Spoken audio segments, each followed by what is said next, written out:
एक गरीब कुटुंबातील मुलगा होता.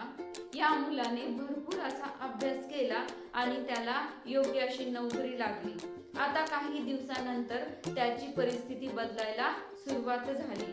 त्याच्याकडे धन दौलत ऐश्वर्य सर्व सुख सुविधा सर्व काही निर्माण झाल्या होता. आता हा मुलगा चांगला श्रीमंत झाला होता. परंतु म्हणतात ना, जेव्हा आपल्याकडे मोजका पैसा असतो तेव्हा माणुसकी असते आणि काही लोकांमध्ये पैशाची वाढ झाली की त्यांच्याकडे गर्व स्वतःहून चालून येतो.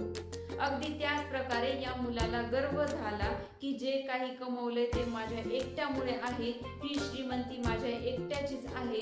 आणि त्याने त्यातून आपल्या आई वडिलांना बोलण्यास सोडून दिलं.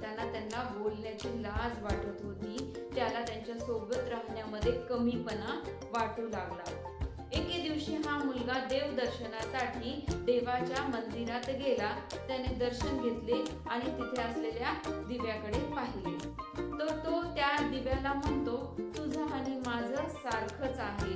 आपण आपलं अस्तित्व स्वबळावर निर्माण केलं आहे. तेव्हा तो दिवा म्हणतो, मला तुझं तर माहित नाही, परंतु मला माझं नक्कीच माहित आहे. हे माझं अस्तित्व माझ्या एकट्यावर नाहीये, तर याच्यामध्ये दोन महत्वाचे आणखी वाटेकरू आहेत. तेव्हा तो विचार करतो, दोन वाटेकरू म्हणजे नेमके कोणते? तर तो म्हणतो, या दिव्यामध्ये असणारी ही कापसाची वात आणि याच्यामध्ये सतत जळणार आहे ते माझे आई बाबा आहेत आणि माझं जेही अस्तित्व आहे ते फक्त यांच्यामुळे आहे.